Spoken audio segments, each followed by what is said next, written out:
नमस्कार मित्रों। भारत में काला धन वह धन है जो कि काले बाजार से कमाया जाता है, जिस पर आयकर यानी कि इनकम और अन्य कर नहीं चुकाए जाते हैं। साथ ही कर प्रशासक से छुपाए गए बेहिसाब धन को भी काला धन कहा जाता है और यह काला धन अपराधियों, तस्करों और कर चोरी करने वालों के द्वारा जमा किया जाता है। माना जाता है कि अपराधियों ने निहित स्वार्थ के लिए लगभग अभी तक 22,000 करोड़ तक का काला धन जमा करके रखा हुआ है। हालांकि सुप्रीम कोर्ट के डायरेक्ट याचिकाओं के अनुसार यह राशि इसके सामने तो कुछ भी नहीं है। असल में भारत में आज के समय में सुप्रीम कोर्ट के अनुसार 900 लाख करोड़ रुपए तक का काला धन है। लेकिन आज के समय में भी हमें टीवी और इंटरनेट में क्या दिखाया जाता है कि 6 दिसंबर 2023 को इनकम टैक्स के द्वारा भारत के एक राज्यसभा सांसद धीरज साहू से जुड़े परिसरों से तकरीबन 351 करोड़ रुपए तक का काला धन जब्त किया गया है। और इस ऑपरेशन को लेकर दोस्तों अभी तक क्या कहा जा रहा है जानते हैं कि यह किसी भी एजेंसी द्वारा एक ही ऑपरेशन में अब तक का सबसे बड़ा काला धन जब्ती होगा। वैसे तो दोस्तों ये बहुत ही ज्यादा बढ़िया है कि इतना सारा धन अब सीधे सरकारी खजाने में जाएगा और सरकार इसका उपयोग करेगा हमारे देश के लिए। लेकिन अगर आप भारत में रहते हैं तो भारतवासियों के लिए इस प्रकार की खबरें जो हैं वे बिल्कुल ही चौंका देने वाला नहीं है,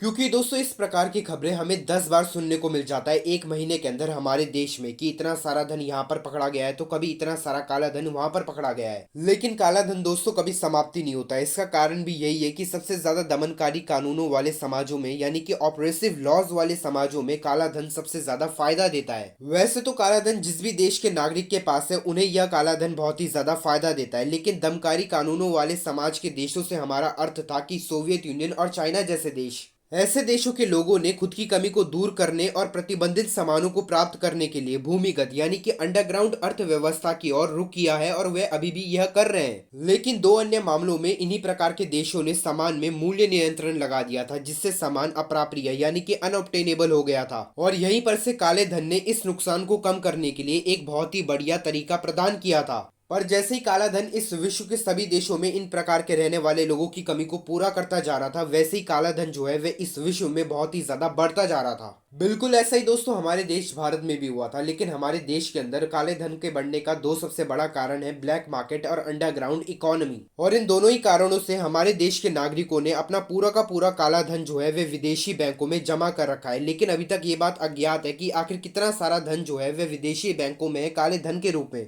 पर कुछ रिपोर्टों का यह दावा है कि अभी स्विट्जरलैंड के अंदर तकरीबन 1.40 ट्रिलियन डॉलर तक का भारत का काला धन जो है वह अवैध रूप से जमा हो रखा है। हालांकि स्विस बैंक एसोसिएशन और स्विट्जरलैंड की सरकार के द्वारा यह सभी दावे बिल्कुल ही झूठे बताए गए और उन्होंने यह भी कहा है कि स्विस बैंक के अंदर बस भारतीय नागरिकों का 2 बिलियन डॉलर तक का पैसा रखा हुआ है। इसी प्रकार से देश की कमाई का वह हिस्सा जो कि अब काले धन से जुड़ जाता है वह देश की आर्थिक वृद्धि को भी बहुत ही ज्यादा प्रभावित करता है। जैसे कि काला धन किसी भी देश की अर्थव्यवस्था पर वित्तीय रिसाव यानी कि फाइनेंशियल लीकेज का कारण बनता है, क्योंकि अघोषित कमाई पर जिस पर कर नहीं लगाया जाता है उससे सरकार को राजस्व का नुकसान होता है। इसके अलावा इसका परिणाम यह भी निकल के आता है कि ये धन शायद कभी भी हमारे देश की बैंकिंग प्रणाली में प्रवेश भी नहीं कर पाता है, जिससे हमारे देश को ही नुकसान होता है। और अगर दोस्तों आप भी अपने देश के एक जागरूक नागरिक हैं और आप यह चाहते हैं कि हमारे देश से काला धन जो है वह समाप्त हो जाए, तो फिर इसके लिए आपको 7 नियमों का पालन करना होगा। इनमें सबसे पहला है दोस्तों कि आप ज्यादा से ज्यादा डिजिटल ट्रांजैक्शन का इस्तेमाल करें, जैसे कि यूपीआई, क्रेडिट, डेबिट कार्ड और बैंक पेमेंट के लिए आप ऑनलाइन ट्रांजैक्शंस का इस्तेमाल करें। दूसरा नियम यह है कि अगर आप किसी भी दुकान से कुछ खरीदे तो फिर उसके साथ उसका पक्का बिल जरूर ले, क्योंकि ना बिल लेने से यह हो सकता है कि वह पैसे जो आपने उस दुकानदार को दिए वह सीधे ही उसके ब्लैक मनी में चला जाए। तीसरा नियम यह है कि आप जितना भी कमाते हैं एक महीने के अंदर या फिर पूरे साल के अंदर समय समय पर उसका टैक्स जो है वह हर समय बिल्कुल ही भर दें।